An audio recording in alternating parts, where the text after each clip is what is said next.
Vamos então dar prosseguimento aqui ao nosso evento de políticas públicas.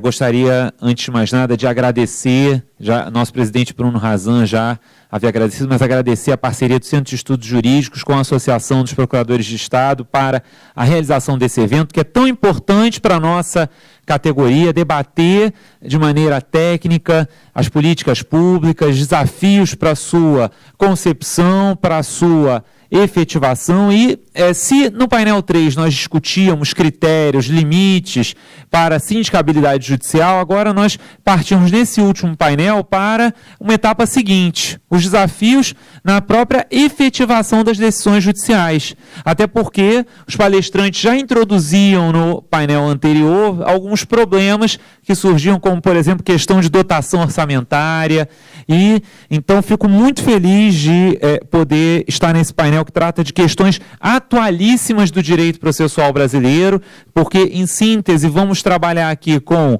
os processos estruturais, uma nova categoria que vem sendo debatida pela doutrina do nosso processo civil e também vamos tratar dos negócios processuais na efetivação das políticas públicas, que também é uma importante alternativa quando nós pensamos em medidas que vão ter um impacto, seja político, seja orçamentário, gigantesco para o ente público. E fico muito feliz de ter aqui ao meu lado dois grandes amigos participando do evento, que são dois dos maiores especialistas no Brasil nesses assuntos. Vamos começar com o professor Marco Jobim, que tratará dos litígios estruturais. O professor Marco Jobim é mestre, doutor e pós-doutor em Direito, é professor adjunto da PUC do Rio Grande do Sul e advogado. Professor Marco, é uma alegria enorme tê-lo aqui conosco e passo-lhe a palavra, então, para a sua exposição. Alô. Muito boa tarde a todos e a todas. Eu me sinto gratificado de estar aqui hoje na PGE, falando um pouquinho com vocês sobre litígios estruturais. Na verdade, lá em casa é assim, né? O pai aqui chega em casa e fala, olha, eu vou palestrar ali em Chapecó, vamos? Não, não vamos. O pai ali vai palestrar em Uberaba, vamos? Não, pai, tá legal, valeu, obrigado. O pai vai palestrar em Passo Fundo, não vai, não. O pai vai para o Rio de Janeiro. Bom, tá toda a família aqui, né? Desde sexta-feira, então, a gente ama o Rio, meus filhos adoram o Rio, a gente vem aqui e curte bastante enfim, acaba tornando a minha própria viagem estrutural. Ao invés de ser uma viagem, né, normal, ela acaba sendo uma viagem complexa e estrutural, já brincando aqui com o nome da palestra. Mas eu queria realmente agradecer ao meu querido amigo, o professor Marco Antônio Rodrigues, que nos últimos anos vem formando aí uma parceria muito intensa aí com a PUC do Rio Grande do Sul, e que seja longa, né, e que seja muito longa. E também cumprimentar meu querido amigo Antônio do Passo Cabral. Né, eu liguei para ele faz uns 2 dias ou 3 e nós combinamos aqui como é que seria a palestra. Então, o que eu me incumbiria aqui? Eu me incumbiria aqui de falar um pouquinho sobre o que é um litígio complexo estrutural, que é essa nova, como o professor Marco já adiantou, categoria que a gente vem aí estudando bastante dentro do processo civil. E após, o professor Antônio do Passo Cabral vai trabalhar um pouquinho aí das execuções negociadas aí dentro, de repente, dos nossos processos estruturais. Então, eu trouxe uma série de livros aqui também, para deixar para a Procuradoria, para a Biblioteca, alguns já, né, que falam desse tipo de processo ou litígio estrutural, para que vocês possam ter acesso. Eu acho que o sorteio ele restringe muito, né, A1 ou A2, então se nós deixarmos aqui na Procuradoria, na Biblioteca, possa ter maior acesso. Né. Eu participo daqueles 2 ali iniciais, o segundo e o terceiro, né, um que tem mais ou menos uns 25 artigos relacionados aos processos estruturais, e esse azulzinho aqui, que seria a minha tese de doutorado, sobre o tema que foi publicado em 2012, e está esgotado, e por isso eu deixo aí para vocês também poderem estudar.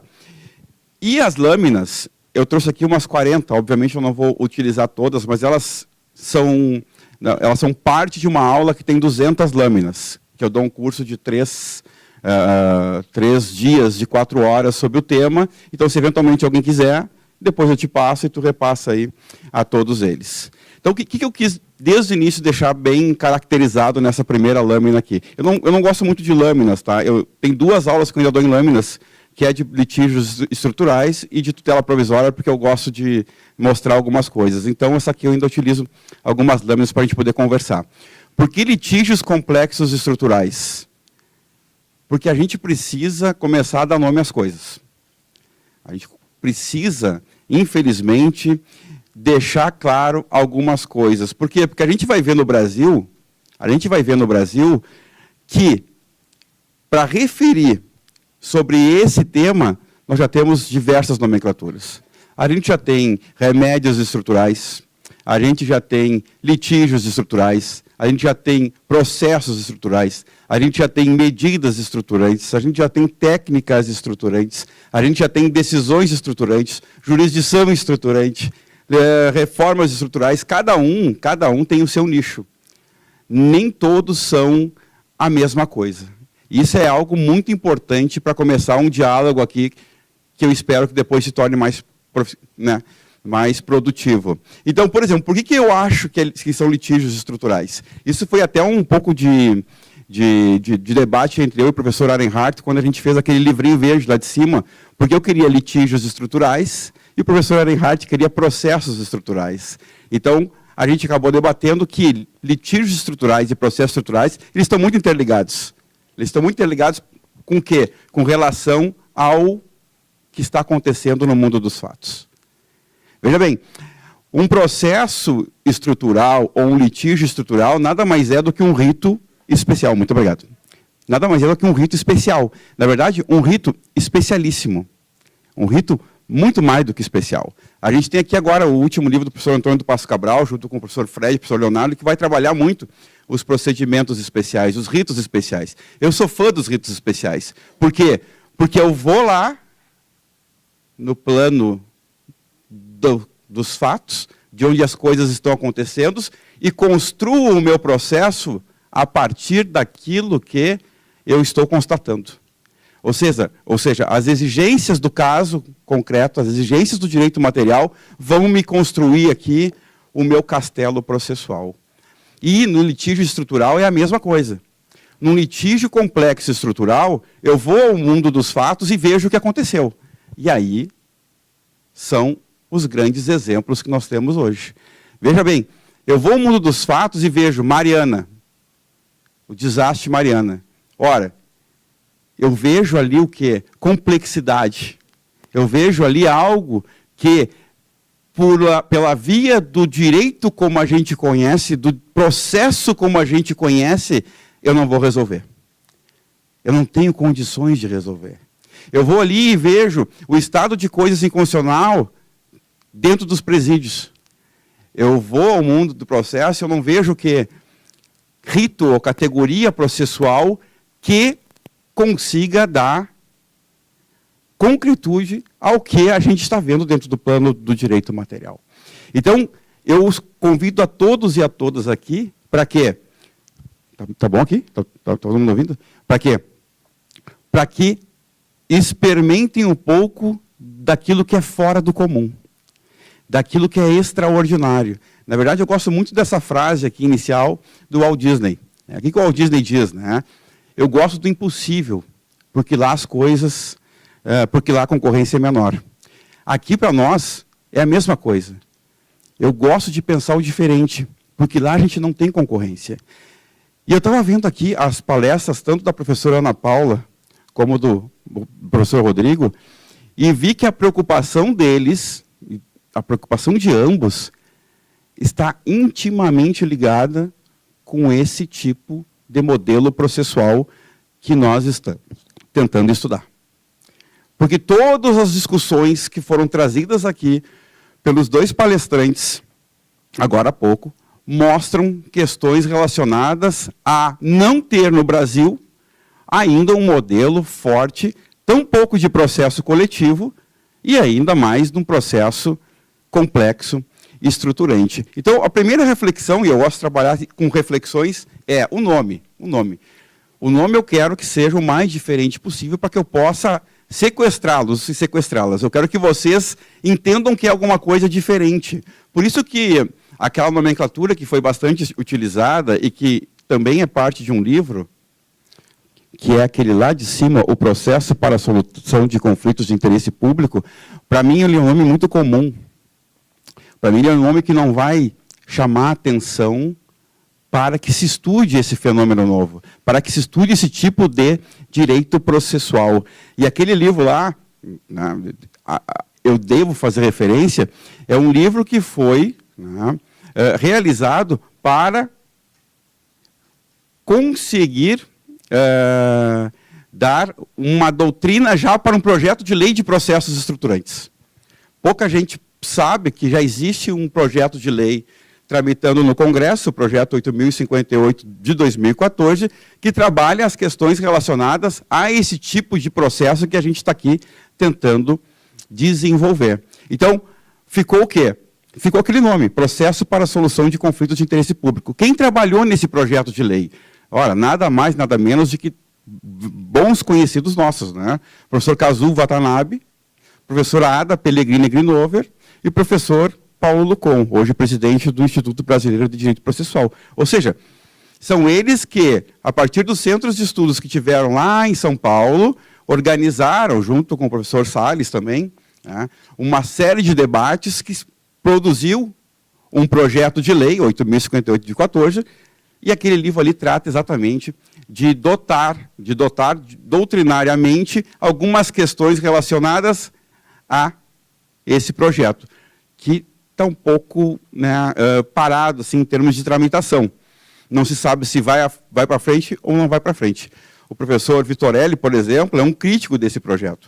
O professor Vitorelli acredita que ele não seja o melhor modelo de processo estrutural para nós. Mas, enfim, a gente vai tentar trazer aqui para vocês algumas ideias que nele existem, para que a gente possa, enfim, ao final, poder chegar às questões relacionadas à execução nos casos estruturantes. Seguindo, eu vou passar algumas lâminas mais rápidas, depois vocês vão ter acesso a elas, mas o que eu quero mostrar para vocês é quase que dar um off e depois religar. É isso que a gente deve fazer quando vai falar sobre um processo estruturante, ou um processo complexo estruturante, ou um litígio complexo estruturante. Por que dar um off e religar? Porque a gente está acostumado a pensar no comum. A gente está acostumado a pensar as coisas dentro da teoria clássica do processo. Só que a teoria clássica do processo não serve para o processo coletivo, ou serve para algumas coisas no processo coletivo, e muito menos ao processo estruturante. Então, para que a gente possa rever os nossos conceitos dentro de um processo estruturante, a gente precisa começar a rever todos esses conceitos aqui. A gente precisa começar a ver, por exemplo, que a coisa julgada, o sistema de preclusões, não pode ser o mesmo que acontece dentro do processo civil clássico. Não tem condições de ser o mesmo. Por quê? Porque se vocês pegarem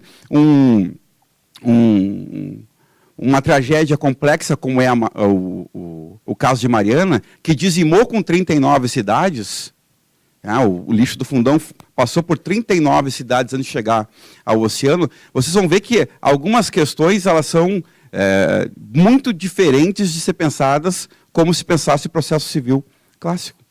Então, como é que eu posso ter coisas julgadas se eu estou resolvendo, por exemplo, algumas questões relacionadas ao caso de Mariana em cascata? Em cascata, às vezes eu decido uma parte, às vezes eu decido outra. Eu tenho um sistema de direito probatório que tem que ser totalmente diferenciado. Por quê? Porque eu preciso, muitas vezes, de provas em cooperação entre juízos nacionais e internacionais. Eu preciso de um sistema de provas que me possa ser realizado após, por exemplo, a formação de um sistema preclusivo ou de uma coisa julgada. Eu preciso de um sistema recursal diferente. Eu não posso, num caso como Mariana, por exemplo, achar que, se eu não recorrer de determinada situação, eu não possa recorrer futuramente. O rol do 1015, por exemplo, como é que funciona dentro de um processo como o de Mariana, dentro de um processo estrutural? O princípio da congruência, vocês vão ver aqui que tem uma lâmina posterior com a doutrina do Sérgio Cruz Arenhardt. O princípio da congruência, olha, quando eu comecei um processo complexo estrutural, a situação era essa, agora é essa. Eu devo me ater ao quê? Aos pedidos da petição inicial, ou eu posso rever os pedidos da petição inicial? Como é que é esse pedido? Ele pode ser alargado, ele pode ser modificado, até que momento dentro de um processo estrutural? Competência, quem é o juízo competente? Quem são os legitimados para ajuizar? Como é que vai ser o contraditório dentro desse processo? Como é que o executivo pode chegar a ele? Como é que o legislativo pode auxiliar? Na verdade, é aquilo que a professora Ana Paula e o professor Rodrigo estavam falando aqui.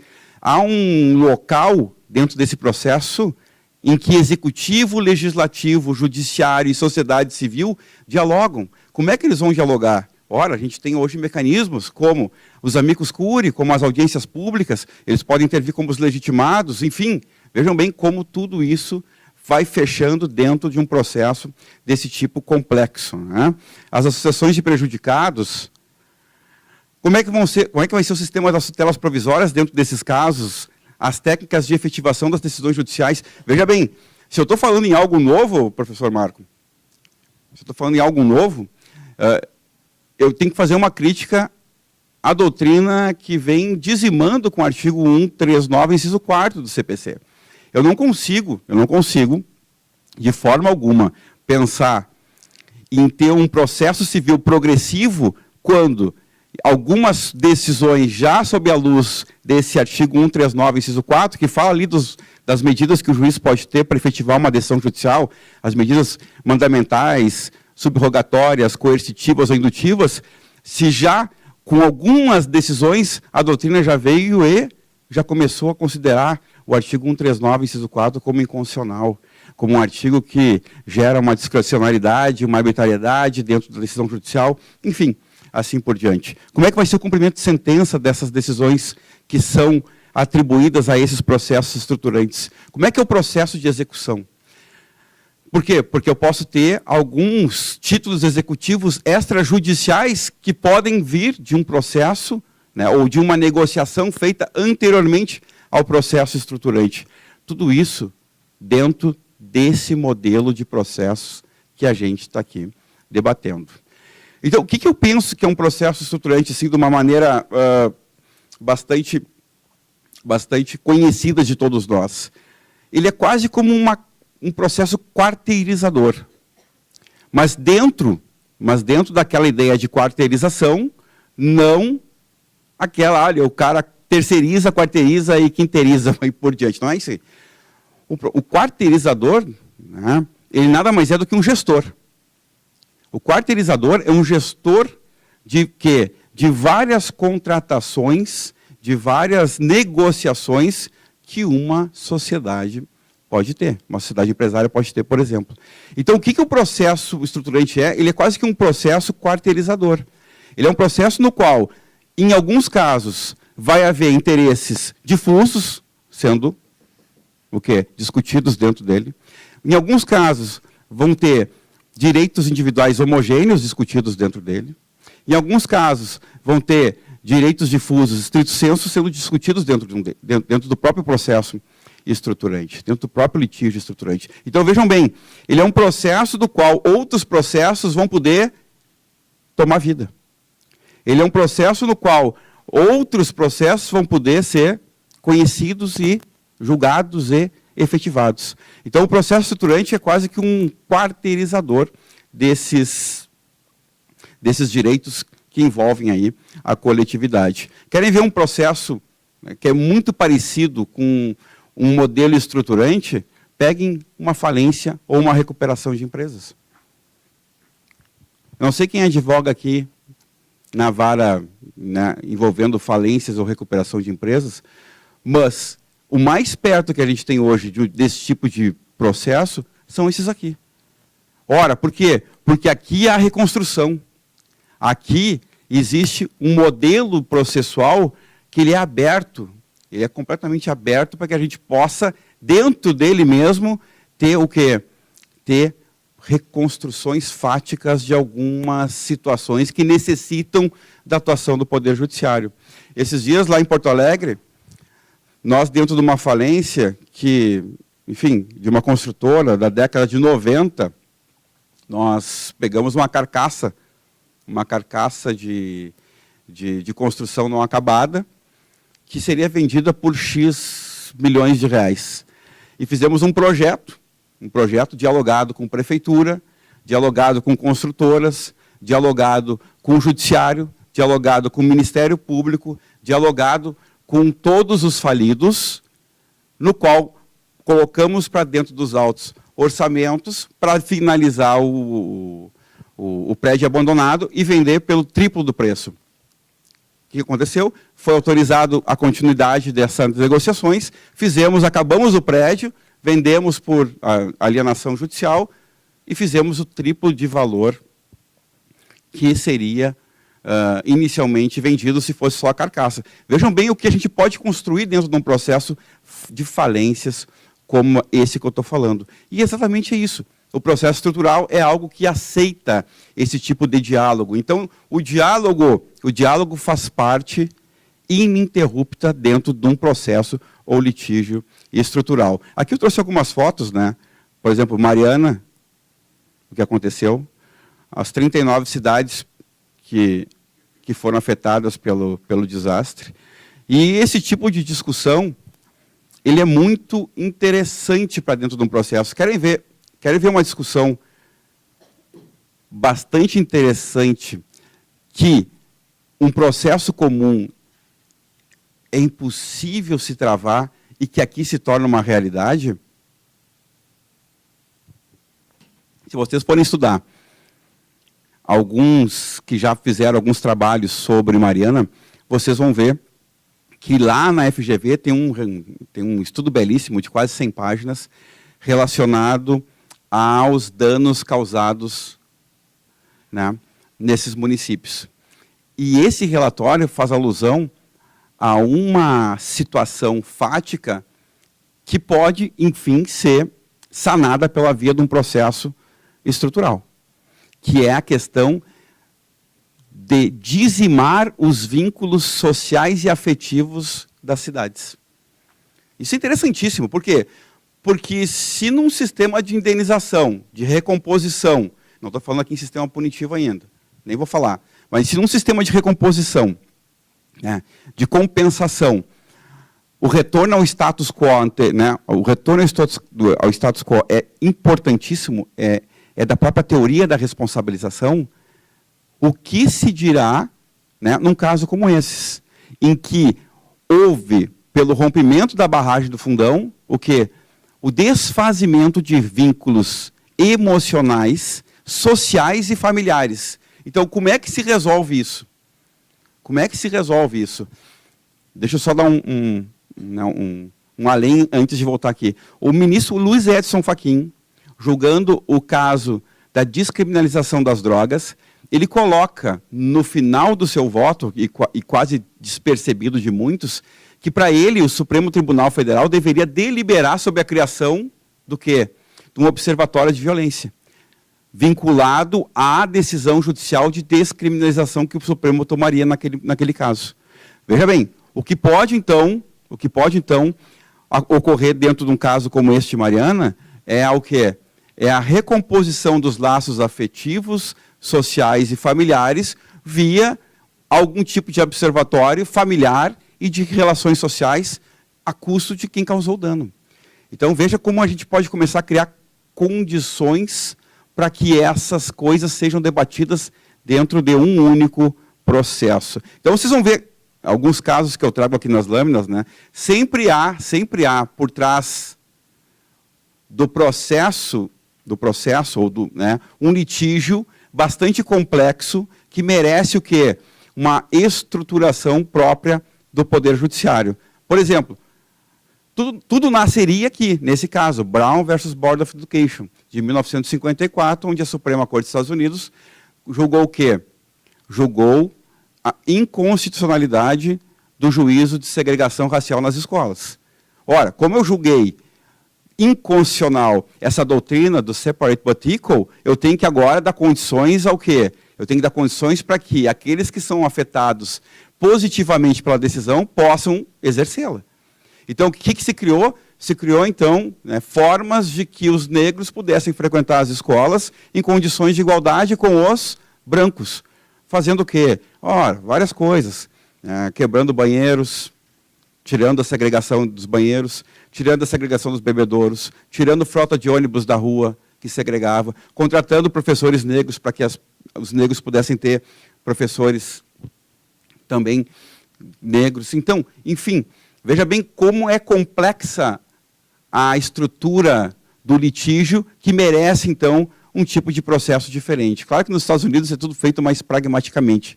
Não precisaria de ele não precisa de todo esse debate acadêmico que a gente está trazendo aqui. Mas, enfim, esse é um outro exemplo de processo de litígio estrutural. Holt versus Sarver, um dos casos também julgados nos Estados Unidos, muito parecido com o nosso caso aqui de estado de coisas inconstitucionais dito pelo Supremo. As condições dos presídios também já foram debate dentro da Suprema Corte dos Estados Unidos. O caso Mendonça, na Argentina, que o professor Francisco Verbic tanto fala, que é exatamente o caso da despoluição do rio Matanza, Riachuelo, que já dura 9 anos. Vê bem, faz 9 anos, desde a decisão da Suprema Corte da Argentina, que estão despoluindo o rio. 9 anos. Como é que eu vou trabalhar com decisões em cascata, com sistema de preclusão e de coisa julgada que a gente, enfim, conhece do processo civil clássico? Eu não consigo. Então, por isso que eu estou tentando dar essa bomba para vocês, do novo, de buscar uma teoria própria ao processo estruturante. Aqui eu vou passar, mas já temos também casos na Colômbia, casos na África, também trabalhando os processos estruturantes. Eu queria, porque eu estou com 25 minutos, eu queria... o caso Verbitsky, na Argentina, é um dos mais conhecidos e produtivos casos de litígio estrutural, também dentro de um presídio, para melhores condições dos presidiários. Isso também a gente podia adiantar agora, mas não é o momento. Porque eu queria chegar aqui, no projeto de lei 8.058 de 2014, do deputado Paulo Teixeira, que institui o processo especial para o controle e intervenção de políticas públicas pelo Poder Judiciário e da outras providências. Veja bem, vê bem, a professora Ana Paula fez uma crítica aqui ao quê? A ponderação. Tudo virou ponderação. O artigo 8º do novo Código de Processo Civil diz o quê? O juiz, ao aplicar o ordenamento jurídico, aplica com proporcionalidade e razoabilidade. Como é que inicia, a principiologia dessa lei lá no artigo 2º? O controle das políticas públicas pelo judiciário rege-se pelos seguintes princípios. Primeiro, proporcionalidade. Segundo, razoabilidade. Terceiro, mínimo existencial. Ou seja, veja como a lei é um pouquinho complexa nesse tocante aqui. Mas olha ali o artigo 7º, equilíbrio orçamentário. Começa aqui a entrar na palestra do professor Rodrigo. Deve existir equilíbrio orçamentário como um dos princípios regentes desse tipo de processo que leva outro nome que não aquele que eu trouxe aqui no início da exposição. Olha lá o parágrafo único, no inciso 3º. Parágrafo único. O processo especial para o controle jurisdicional de políticas públicas, além de obedecer ao rito estabelecido nesta lei, terá as seguintes características. Inciso 3º. Dialogais, pela abertura ao diálogo entre juízes, as partes, os representantes dos demais poderes e a sociedade. Ponto. Está aí. Está aí. Aí é que está o quê? O coração do processo estrutural. O diálogo. O diálogo de quem? De todos aqueles que efetivamente devem contribuir com o controle da política pública ou com a recomposição do estado de fato das coisas que foi rompido por algum desastre. Olha lá o inciso 6º. Flexíveis quanto ao procedimento a ser consensualmente adaptadas ao caso concreto. Aqui, o professor Antônio do Passo Cabral é o grande maestro na matéria. Enfim, mas veja bem, quanto ao procedimento, há uma flexibilidade. E isso faz com que eu tenha a possibilidade de rever, né, e negociar algumas posições dentro do processo. Lá no inciso 1º, estruturais, a fim de facilitar o diálogo institucional entre os poderes. A lei vai avançando,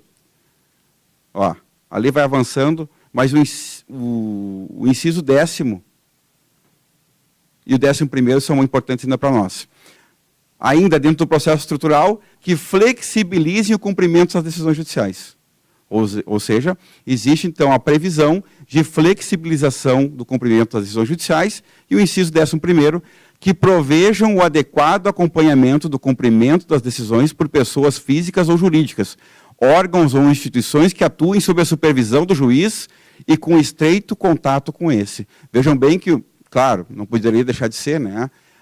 Como a lei ela é discutida no seio da escola paulista do processo, o juiz tem um papel importantíssimo dentro do judiciário, dentro da teoria do processo. Então, razão pela qual o juiz ainda, veja bem, é o centro, é o coração pulsante aqui, do qual emana todo o diálogo e todas as vertentes que o processo, enfim, irá ter. Então, a gente vai caminhando aqui para algumas coisas, principalmente aqui nos artigos 18, 19, 20, 21 e 22, seriam as formas aí que a lei traz para a concretização das suas decisões judiciais dentro desses processos envolvendo aí o litígio público.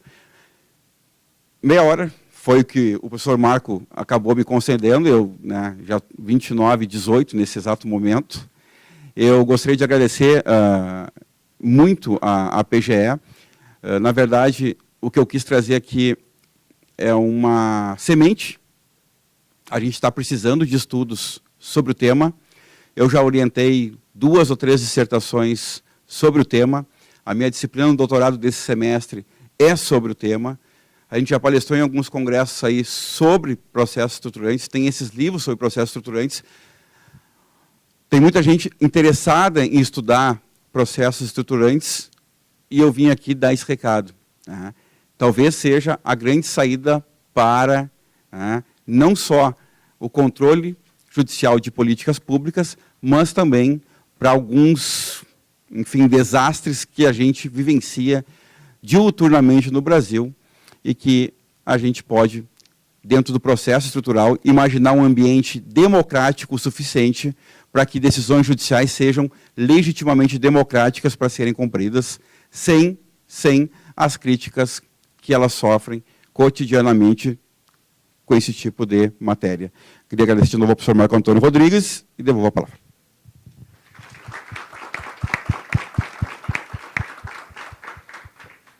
Professor Marco Jobim, meus parabéns aí pela palestra. E aproveitando o gancho das colocações do professor Marco Jobim, me parece que esse tema realmente seria um tema para passarmos talvez a tarde inteira só discutindo os processos estruturais, mas, na verdade, acho que fica uma mensagem para todos nós da Procuradoria. O diferente tem de ser tratado de forma diferente. Não dá para pensar num processo que envolva execução de políticas públicas simplesmente à luz do processo civil tradicional. É um processo que demanda, por exemplo, à luz até do que ele colocava de diversas categorias. Ele falava, por exemplo, do sistema de preclusões, que tem que ser diferente. Ficava aqui pensando, é um processo que demanda, por exemplo, uma construção progressiva da solução. Não adianta o magistrado simplesmente impor uma solução de plano e que não olhe para os efeitos que no curso do tempo aquela decisão pode ter. O professor Marco Jobim levantava o caso, por exemplo, do sistema prisional. Aqui, nós, advogados públicos, temos também aqui colegas do município que nos honram aqui no evento também, e nós, advogados públicos, quando olhamos para a realidade da administração, imaginem o juiz dizer, em 3 meses tem que estar construído um presídio, ora, em 3 meses, nem o edital de licitação, provavelmente para uma obra, vai ter saído para a rua, né? Então, não dá para nós pensarmos nesse processo da forma tradicional do processo civil. E, ainda mais, aproveitando o gancho dele, o diálogo é muito importante num processo que envolva políticas públicas, um diálogo entre os grandes atores desse processo. A advocacia pública vai ter um papel muito importante de mostrar ao magistrado, como já temos alguns magistrados que fazem esse diálogo conosco aqui da casa.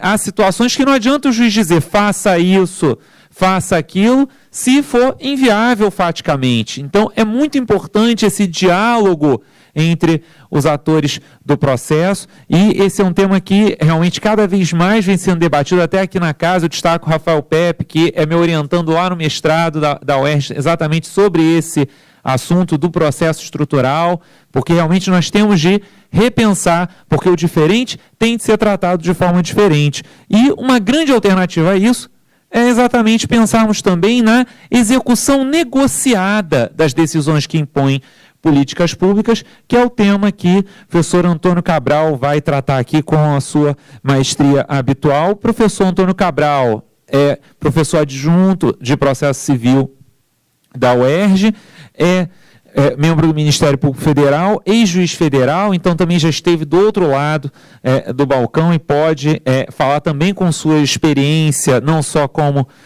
membro do Ministério Público, e também pós-doutor em processo e livre docente pela USP. Professor Antônio, tem a palavra. Alô? Bom, boa tarde a todos. Queria cumprimentar o presidente, o amigo Marco Antônio Rodrigues, o amigo Marco Jobim, agradecer o convite da Associação dos Procuradores do Estado e do SEJUR para estar aqui novamente nessa casa, né? Um grande prazer, uma grande honra estar aqui, ainda mais discutindo um tema em que os procuradores do Estado são os maiores especialistas. Aproveito para saudar a audiência na figura da doutora Renata Cotrim Nassif, que é minha colega de turma, que eu não vejo há bastante tempo, que me honra com a audiência aqui. E dizer que eu preparei também uma apresentação de PowerPoint, não tão bonitinha quanto a do Marco Jobim, porque confesso que eu sou um pouco excluído digital, mas o sujeito, quando fala em lâmina e transparência, como o Marco falou, ele entrega a idade, né? Falar em lâmina e transparência. Lâmina, pelo menos, falou, eu lembro bem. E eu já vou fazer uma apresentação de PowerPoint, então, às vezes que eu sou modernoso, né? Como é que é aqui, ó? Aqui, ó, do começo. Espera aí. Vamos ver se eu consigo. Foi? Acho que não, acho que eu fazer uma tragédia, né? Bom, o tema que me coube aqui na nossa divisão de tarefas é o tema dos negócios jurídicos processuais na execução. Vejam que aqui eu não vou falar especificamente da negociação sobre o direito material, o que nos processos estruturais é muito importante também. Vou falar sobre a negociação sobre o processo, que é algo que pode parecer estranho para muita gente, mas é uma das grandes revoluções do Código de Processo Civil. Aliás, se eu pudesse dar uma mensagem nessa tarde, eu daria essa mensagem. Conheçam o Instituto das Convenções Processuais, porque isso revoluciona a forma de pensar o processo e revoluciona a forma de pensar o direito. Primeiro porque o processo começa antes do processo. O processo começa no contrato, no instrumento negocial. As partes projetam o processo futuro caso haja um conflito que surja daquele instrumento negocial. Isso pode acontecer num contrato, pode acontecer num termo de ajustamento de conduta. Então, ao lado das disposições sobre o direito material, a compra e venda, você vai descrever o bem, botar os limites, o preço, as condições de pagamento, etc. Abre-se um capítulo no final para discutir o processo futuro, para, caso haja um litígio envolvendo aquele contrato, que nós possamos reger aquele processo de acordo com aquelas normas. E aí estabelecem-se normas sobre a citação, sobre o depoimento das testemunhas, sobre escolhemos o perito, o avaliador, formas de comunicação processual entre o juiz e as partes, aquilo que a gente imaginava só na arbitragem, feito dentro do processo estatal. Isso, como eu disse, muda a lógica de pensar a regra processual, porque ela começa na elaboração do contrato, no planejamento contratual, planejamento negocial. Além disso, esse ponto é transformador e revolucionário também, porque existe um rearranjo, através das convenções processuais, existe um rearranjo das relações entre direito e processo. Claro que o direito e o processo sempre estiveram muito próximos, dentro da ideia de instrumentalidade. O processo não é vazio em si mesmo, nem é um fim em si mesmo. Porém, esse rearranjo acontece porque, a partir de agora, existe um trade-off entre direito material e direito processual. Alguém pode chegar assim, numa concessionária de carro e pede um desconto no preço. Ah, me dá um desconto de 20% no preço desse carro. Aí o vendedor lhe diz, 20% eu não posso lhe dar. Mas se o senhor assinar esse contrato com essas convenções processuais, renunciando a alguns aspectos do bem de família, ou renunciando a todos os recursos, e, portanto, eu projeto um processo em tempo menor, e, portanto, um prolabore menor que eu tenho que pagar para o meu advogado, eu tenho como lhe dar um desconto de 10%, porque se você me der um calote, eu projeto que é mais fácil para mim recuperar meu crédito. Então, notem como existe uma troca, como nunca antes se viu, entre direito e processo. É por isso que os civilistas estão pirando com esse tema, porque eles acham que, de alguma maneira, o processo civil vai ser uma invasão dos bárbaros, né? O processo civil vai invadir o direito material, e eu acho que é bem provável que invada mesmo. E o Código de Processo Civil entra nessa equação porque os negócios não são uma novidade do Código Novo, tá? Eles sempre existiram desde o direito romano, e existiam no Código de 73 também, existiam negócios sobre suspensão do processo, sobre redução de prazos, sobre modificação de ônus da prova, que era um negócio que estava lá, tipicamente previsto no Código, que ninguém utilizava. Então, isso não foi novidade. A novidade do Código, a grande novidade do Código, são as duas cláusulas gerais, uma delas efetivamente nova, que é o artigo 190, que permitem, né, essa conjugação do 190 com 200, permitem a celebração de negócios processuais atípicos. E, portanto, será a criatividade de todos nós, no instrumento negocial, que definirá como o processo será regido. Não sei quanto tempo eu tenho, começou já... Obrigado. Então, essa é a primeira premissa. Conheçam convenções processuais, porque esse tema é muito importante, é um tema pelo qual as partes agora podem negociar o procedimento e as situações jurídicas processuais, um agir ou não agir em juízo, e não apenas transacionar sobre o direito material. A outra premissa é que essas convenções processuais podem ser celebradas também pela Fazenda Pública, e aí isso toca especialmente a atuação dos senhores aqui na Procuradoria-Geral do Estado. A Fazenda, não tenho dúvida de que a Fazenda pode negociar o procedimento, e essa tem sido também a posição amplamente majoritária na doutrina que tratou do tema até agora. Primeiro porque a gente percebe uma tendência de arbitrabilidade das causas do Estado, que mostra que o interesse público é, em alguma medida, transacionável. Isso eu estou falando do direito material. E se assim é em relação ao direito material, deveria seguir o mesmo caminho no processo para a discussão daquele direito material. Além disso, o artigo 190 não fala em direitos patrimoniais disponíveis. Ele fala em direitos que admitam autocomposição. Então, o espectro da negociação sobre o processo é muito maior do que o espectro da negociação sobre o direito material em geral. E depois a Fazenda pode negociar sobre o processo, porque ela já o faz. Se os senhores não perceberam que fazem isso, já fazem há bastante tempo. Em quase todos os parcelamentos tributários que eu conheço, tanto na União quanto nos estados, existem negócios processuais, existem, por exemplo, promessas de desistência de ações judiciais ajuizadas, promessa de não ajuizar ações de impugnação, por exemplo, a execução fiscal, quando o sujeito reconhece o débito e, ao mesmo tempo, ele renuncia a pretensões que teria para impugnar o débito. Esse é um negócio processual. Ele só não é percebido dessa forma, mas ele é um negócio processual. Então, por todos esses motivos, me parece que a execução, quer dizer, a priori, esse tema deve interessar os colegas da Procuradoria-Geral do Estado. Uma outra premissa que eu quero deixar assentada, que me parece essencial para a gente avançar no estudo do tema, é sobre a disponibilidade da execução. Existe um dogma no Brasil, e em muitos países, não é uma exclusividade nossa, de pensar que a execução, e o processo em geral, mas a execução em especial, seriam infensas à possibilidade de negociação sobre a norma processual. Me parece que pensar a execução hoje é começar a desfazer também essa premissa. Isso é importante não só para os negócios, mas para muitos outros aspectos do processo de execução e do cumprimento de sentença. A premissa de que eu parto é que, na execução, existe uma disponibilidade muito maior do que no processo de conhecimento. Por incrível que pareça, na execução a disponibilidade é muito maior do que no processo de conhecimento. Vejam que o exequente, conhecido muitas vezes como o senhor da execução, eu vou voltar a esse tema mais adiante, pode desistir da execução como um todo ou de apenas alguns atos, e isso independentemente da vontade do executado. No processo de conhecimento, ele teria muito mais restrições a partir da citação. Até a citação ele tem a mesma liberdade, a partir da citação não.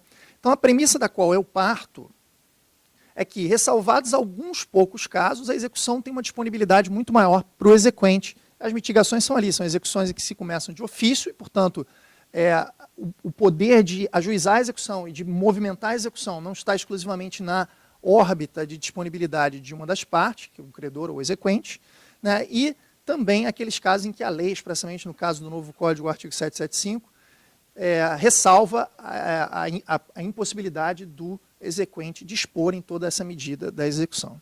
No caso de impugnações sobre o mérito, por exemplo, né, a existência do crédito ou não. Então, eu parto da ideia de que a desistência na execução é tipicamente prevista e é negocial, portanto, é um negócio jurídico processual unilateral, mas é típico, e ela é o que norteia a interpretação da cláusula geral de 190 para a execução. Ou seja, a execução é primacialmente disponível. É dessa premissa que eu parto. Aliás, eu desenvolvi essas ideias, tem que ser justo aqui, junto com o professor Fred Didier Júnior, a gente publicou um artigo, eu tenho um livro sobre convenções, mas eu publiquei um artigo com o Fred sobre negócios jurídicos processuais em execução, que é específico sobre esse tema. Então, eu parto da ideia de que a autonomia da vontade dos litigantes para disciplinar o processo, que já existe em grande medida no processo de cognição, é ainda maior na execução. Então, eu parto do princípio indubio pro libertate. Sempre que houver uma regra negocial, como diz o artigo 190, que discipline o processo executivo, essa regra derroga a regra legal e deve ser aplicada. Claro que o juiz pode deixar de aplicá-la apenas nas hipóteses do artigo 190, parágrafo único, quando o juízo identificar alguma causa de invalidade daquela cláusula, daquela convenção processual. Se não houver uma hipótese de invalidade, o juízo não pode deixar de aplicar a regra negocial. Eu boto aqui alguns fundamentos normativos para justificar essa autonomia. Alguns deles eu já falei para os senhores. Agora, o contraponto que a gente vê na doutrina, ainda hoje, tá, mesmo depois do Código de 2015, lamentavelmente esse é um problema que as pessoas pensam o novo com os olhos do velho, né?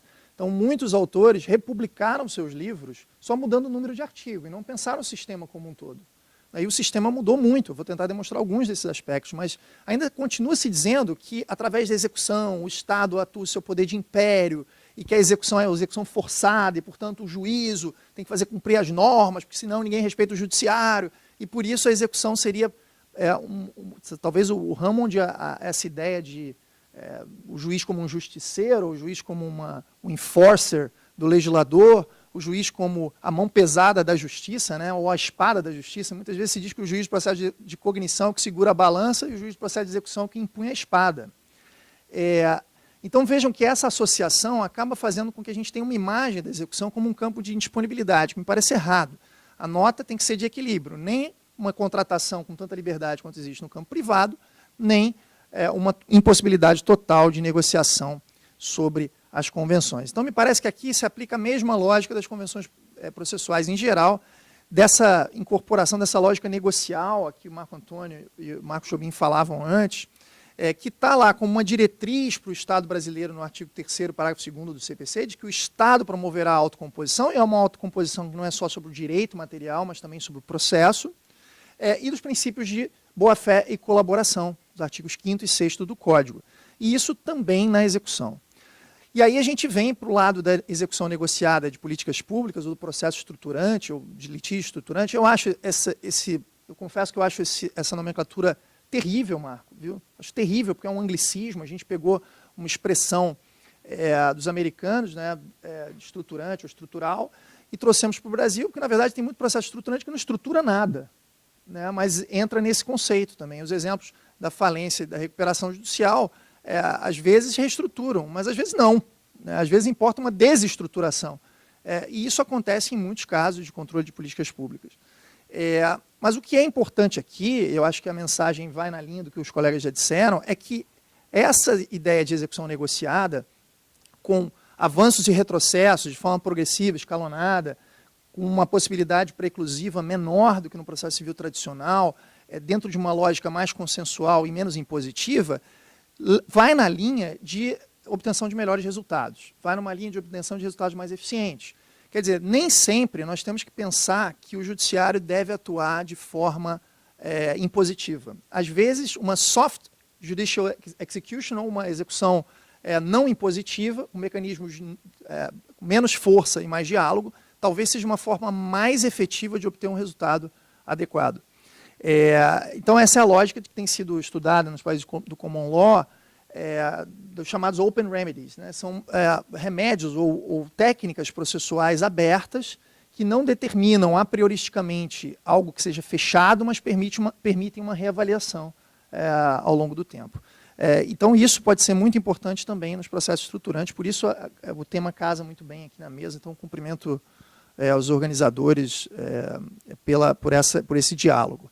Vantagem dos negócios, eu elenco algumas, eu não vou ficar aqui preso nelas.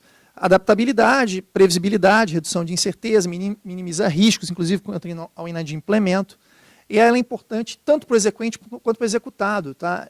Pensar numa execução negociada é importante porque o objetivo de uma execução nunca deve ser arruinar a vida do executado. Muitas vezes, exequente e executado são parceiros comerciais que se reencontrarão, que já possuem outras relações em paralelo e que se reencontrarão, às vezes, no tráfego das relações negociais. Então, arruinar um player que tem negócios conosco e pode ter no futuro é ruim para todo mundo, inclusive para o credor, inclusive para o exequente. É o que o Jawnick chamava de efeito bumerangue. Então, esse não pode ser o objetivo e também vem na linha desses instrumentos consensuais. Então, é uma solução cooperativa e dialogal, permite redução do tempo de duração do processo e redução de inadimplemento. Tempo de duração, a gente tem no código, por exemplo, um instrumento importante que é o calendário processual, que eu até nem acho que é negocial, eu acho que não é um negócio, uma convenção processual, mas é um ato consensual, que vem nessa mesma linha, que permite a criação de um cronograma de atos processuais com redução de complexidade. Em relação ao objeto possível, existem negócios jurídicos executivos típicos no código, vários deles. O código prevê expressamente que as partes podem escolher a pessoa do avaliador, elas podem escolher a forma de administração, quando existem penhoras sobre empresa, penhora sobre faturamento. O código prevê acordo sobre a competência executiva, o código prevê acordo sobre suspensão do processo executivo. Todos esses são negócios processuais típicos, sem contar naqueles que são previstos para todo o código, como a escolha do perito, que está no artigo 471, né, mas podem ser também utilizados na execução, pela aplicabilidade subsidiária das normas do processo de cognição para o processo de execução. Eu quero trabalhar, no tempo que me falta, nos últimos 14 minutos da minha apresentação, quero trabalhar algumas projeções de negócios processuais que não sejam tão óbvios, que a gente não consiga visualizar por uma simples leitura do código. Provavelmente não vou chegar ao final da minha exposição, e aí fica aqui a dica de ler esse texto que publiquei com o Didier, que está publicado lá no perfil meu e do Fred, no academia.edu. Não sei se todo mundo aqui sabe o que é Facebook, né? Mas o academia.edu quase ninguém sabe. É um Facebook de nerd, um Facebook de professores e pesquisadores, que a gente tem lá um perfil e publica, e você faz upload de artigos. Então, para a gente que dá aula é muito conveniente, porque você fala, olha, o aluno te pede o artigo, ao invés de você mandar 50 vezes, você fala, ó, pega lá no academia.edu e ele baixa em PDF. Então está lá o nosso texto, meu e do Fred, publicado na revista Processo.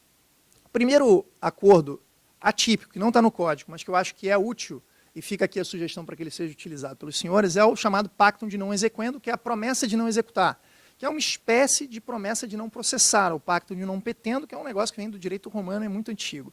É um negócio jurídico unilateral, como são as promessas,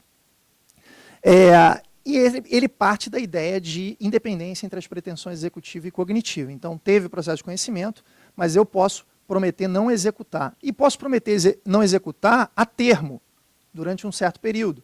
Posso prometer executar de forma condicionada. Olha, eu não executo até você cumprir a prestação da cláusula tal. Né? Então, isso pode ser um instrumento muito útil em certas hipóteses, até de processo estruturante, quando as soluções negociadas dependem, por exemplo, de orçamento, dependem de projeto técnico, de elaboração de projeto técnico. Então, quando você não consegue visualizar todas as circunstâncias desde o início, talvez essas promessas condicionadas encaixem bem na redação do instrumento negocial. Notem que muita gente diz que o pactum de não petendo e o pactum de não exequendo como uma espécie dele também teria natureza material, representaria uma renúncia ao crédito. Eu discordo dessa posição, embora seja defendida por pessoas muito capazes, porque eu acho que os atos de disposição não precisam necessariamente representar uma renúncia completa ao acesso à justiça em todas as suas formas. Quer dizer, você pode renunciar, você pode manter a titularidade do crédito e renunciar a uma das formas de obtenção daquele crédito ou de recuperação daquele crédito em caso de inadimplemento. Então, o pacto non exequendo, por exemplo, me parece que é restrito ao ajuizamento de ações executivas na Justiça e não compreende, a não ser que seja expresso, outras modalidades de pressão ou de recuperação de crédito que não sejam essa modalidade. Então, o credor pode protestar o título, protestar a sentença, pode incluir o nome do devedor em cadastro de proteção de crédito, duas possibilidades previstas no Código de Processo Civil, como eu mostro aqui na minha transparência. E ele pode abrir mão da via executiva de forma ativa, por exemplo, né, ressalvando a possibilidade de, se for executado por aquela ou por outra dívida, invocar o direito em compensação, que seria um contradireito, né? Então, essa é uma forma também muito engenhosa de alcançar um equilíbrio negocial. Você mostra que não está disposto necessariamente a agir contra o seu parceiro negocial, mas se ele agir contra você, aí você invoca o direito material em defesa, né? Um direito que se invoca em defesa, um contradireito.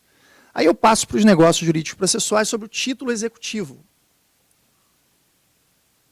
A pergunta é se poderiam as partes convencionar para retirar a eficácia de um título executivo ou atribuir eficácia executiva a um documento que pela lei não tenha. Note que a premissa de que eu e Fred partimos é que a executividade de um título é um efeito jurídico, que muitas vezes é dado pela lei, mas que se encontra no âmbito de disponibilidade do exequente. O exequente pode optar por não ajuizar a execução. Inclusive, o novo Código de Processo Civil dá um fundamento normativo excelente para isso, que é o artigo 785, quando ele diz que, tendo um instrumento executivo, o sujeito pode ir voluntariamente para a ação monitória. Então, ele renuncia à eficácia executiva daquele documento e opta pela ação monitória. Então, nos parece que essa é nos mostra, né, que essa é uma tendência de que a executividade esteja no âmbito de disponibilidade da autonomia da vontade. Agora, a gente ainda vive nesse dogma aqui, de pensarmos que títulos executivos têm que sempre vir da lei. Eu nunca entendi de onde veio essa afirmação que nos é transmitida há gerações. E nós temos ainda que lecionar isso para os alunos, se não tivermos pensamento crítico, e está nos livros. O aluno vai ler no livro. De dizer que só a lei pode estabelecer título executivo. E normalmente se invoca a ideia de nulidade da execução sem título, que vem lá do direito romano. Agora, o artigo 783, o equivalente dele no CPC de 73, não diz qual a origem do título, ele só exige um título. Mas esse título não necessariamente precisa ser um título de fonte legislada. Ele pode ser um título de fonte negocial. Essa é a premissa de que eu parto. Aliás, eu botei, eu acho que isso aqui na minha apresentação. Aliás, as convenções sobre a execuibilidade de um documento nos parecem muito afetas ao sistema brasileiro, que é muito pródigo de títulos executivos extrajudiciais. Nós temos um rol de títulos executivos extrajudiciais enorme. Então, parece que o legislador quis atribuir eficácia executiva a certos documentos que foram assim elaborados por atos jurídicos dos interessados, e ato jurídico como um ato voluntário. Se assim é, o legislador brasileiro abre um espaço para que a vontade dos indivíduos produza título executivo. Então, nos parece que tanto as partes podem atribuir eficácia executiva a um documento, quanto retirar a eficácia executiva de documentos que tenham aquela eficácia inicialmente. Isso também pode ser útil para os senhores. Então, às vezes, um contrato que com a assinatura de duas testemunhas no Brasil pode ser título executivo, o Estado do Rio de Janeiro, num momento de crise, pode negociar com um outro indivíduo e falar assim, olha, nós vamos botar uma cláusula aqui que esse contrato, apesar de ter duas testemunhas, ou 20 testemunhas, ele não vai ser título executivo. E associar isso a promessas de não executar, com multa subsidiariamente no caso de descumprimento e por aí vai. E com isso o Estado consegue para si um processo mais amigável no momento excepcional. E isso pode ser provisório, por exemplo, durar apenas o período em que o Estado esteja no regime de recuperação fiscal. Então vejam como isso pode ser útil para credores em dificuldade conseguirem um processo mais amigável no futuro. E é muito mais fácil negociar quando os ânimos estão a frio, né, gente? Então, quando você está no momento do contrato, ou do termo de ajustamento de conduta, onde está todo mundo querendo fechar aquilo numa solução negociada, inserir essas cláusulas é muito mais fácil do que deixar para fazê-lo quando o processo já eclodiu, quando o litígio já apareceu e os ânimos estão acirrados. Além disso, o artigo 771 do Código de Processo Civil diz que a aplicação das regras sobre execução será feita sobre atos ou fatos processuais a que a lei atribuir força executiva. Então, ali está, no nosso modo de ver, uma ideia de que se o artigo 190 atribui à vontade das partes uma força criadora de norma processual, o negócio processual é também um ato processual a que a lei atribui força executiva. E se assim é, o 771 também passa a ser um fundamento normativo para a defesa desse tipo de negócio jurídico em execução. Outro grupo de negócios jurídicos que pode ser muito útil são os negócios jurídicos sobre a responsabilidade patrimonial e a penhorabilidade. E aí eu venho tentar quebrar aqui mais uma premissa, que é aquela de que as regras de impenhorabilidade servem à ordem pública. Eu acho isso completamente equivocado, tá? Com todas as vênias a quem defende essa questão. Impenhorabilidade tem uma dimensão protetiva, mas não é da ordem pública. É uma dimensão protetiva do executado. Inclusive, quando o executado é pessoa natural, a impenhorabilidade tem uma dimensão de mínimo existencial, às vezes, quando trata de subsistência. Não para pessoa jurídica. Aí as impenhorabilidades têm outro fundamento, por exemplo, continuidade da empresa. Mas para a pessoa natural, as impenhorabilidades têm um aspecto importante, que está na dignidade da pessoa humana, e elas garantem um mínimo existencial. Mas notem que essa é uma proteção para o executado, não é uma proteção para a ordem pública. Aliás, o pacto sobre penhorabilidade, o acordo processual sobre a penhorabilidade, é um negócio processual típico. Típico, não é nem atípico, ele está lá no artigo 833, inciso 1, que não é novidade do Código, é uma reprodução do que já havia no Código anterior, e que permite a possibilidade de que se criem bens de família, por exemplo, bens impenhoráveis, por ato negocial. E o inverso também nos parece possível. É possível a renúncia à impenhorabilidade previstas em lei. Se a proteção é a proteção do executado, essa renúncia tem que estar, a priori, na sua esfera de disponibilidade. Notem que o próprio bem de família é alienável. Veja, eu sou casado num regime de comunhão de bens. Meu apartamento é bem de família onde eu resido. Eu e a minha esposa, se quisermos, podemos alienar o nosso bem.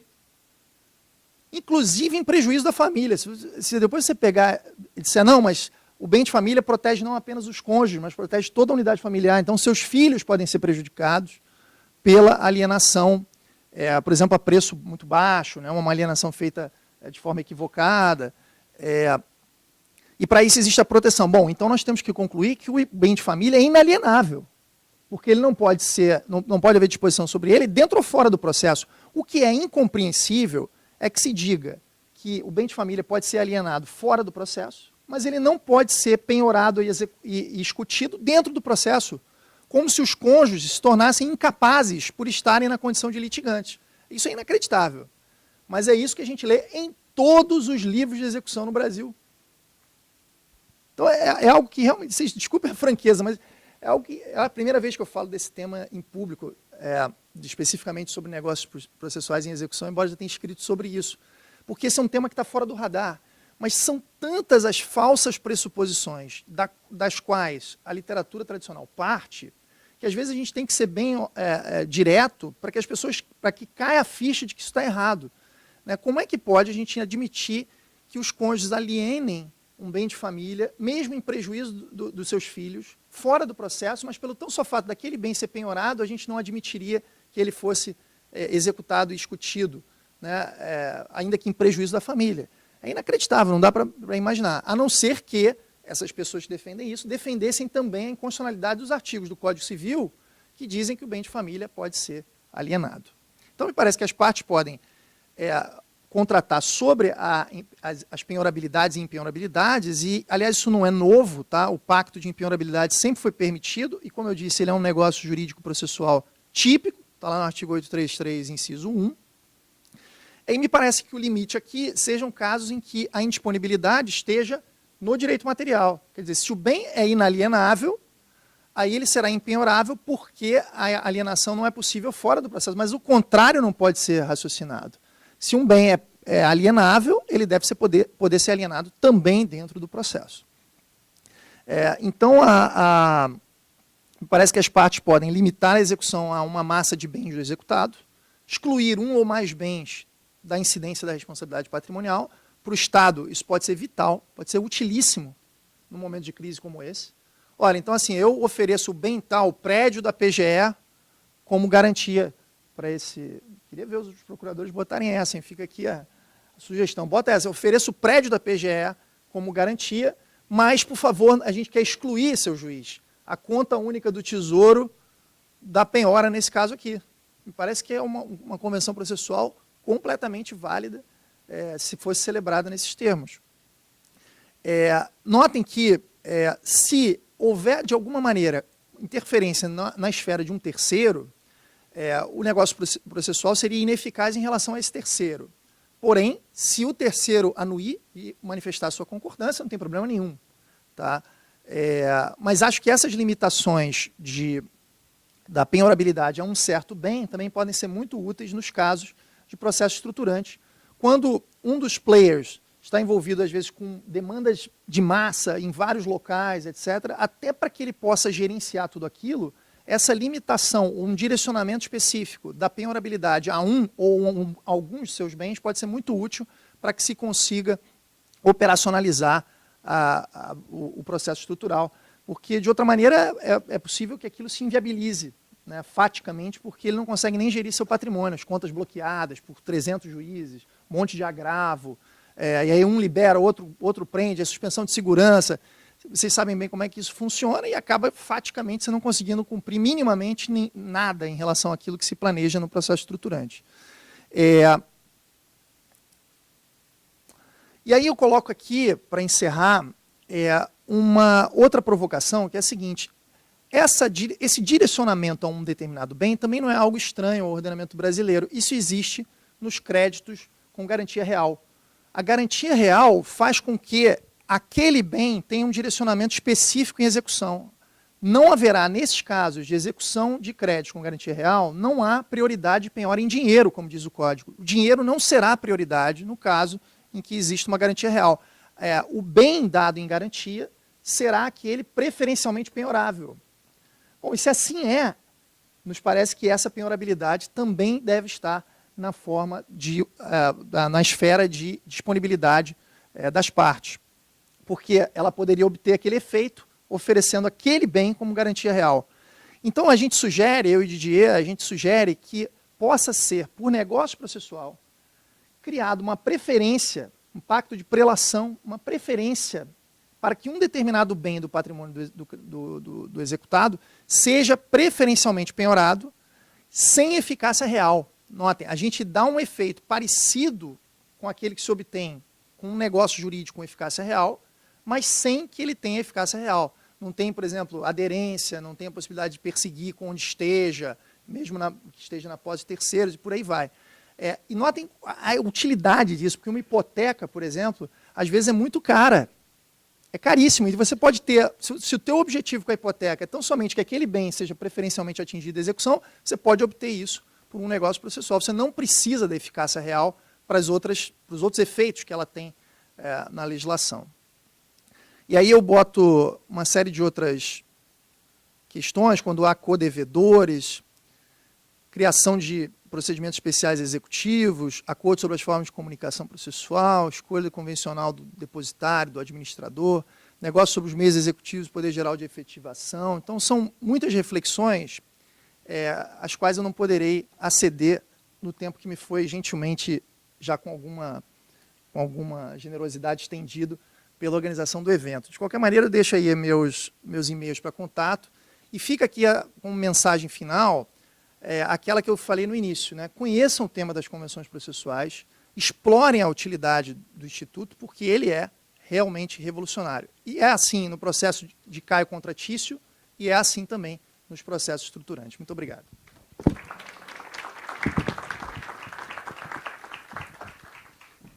Agradeço muito também ao professor Antônio Cabral pelas suas colocações. Realmente é preciso que nós repensemos a execução não só a execução de políticas públicas, mas da própria execução, o Estado, né, lato sensu, é responsável por cerca de 40% dos processos que nós temos no país, que são as execuções fiscais. E será que nós não podemos pensar em negócios processuais que tornem a execução mais efetiva? E, no caso das execuções negociadas de políticas públicas, eu lembro aqui, por exemplo, dos casos de mobilidade urbana por conta da Olimpíada, que, por exemplo, já havia decisão transitada em julgado e, na execução, foi celebrado o TAC, meus amigos, porque, para executar a decisão que havia transitado de julgado, haveria um prejuízo de milhões ao município, ao passo que, com o TAC, houve uma economia de milhões, porque a execução negociada, que foi estabelecida por aqueles sujeitos do processo, olhando para as especificidades da situação, se tornou mais efetiva. Bom, então, feitas essas colocações, eu gostaria de agradecer demais aqui à mesa, voltar a agradecer ao Centro de Estudos Jurídicos pela participação, chamar o pessoal do Centro de Estudos, porque nós vamos fazer um sorteio aqui de 2 kits da Procuradoria. Agradecer também aos colegas que estiveram conosco ao longo de todo o dia, nessa maratona sobre políticas públicas. Também agradecer aos colegas que, de alguma maneira, contribuíram aqui conosco, por exemplo, a doutora Fabiana, que também sempre foi aí muito empolgada com esse projeto conosco.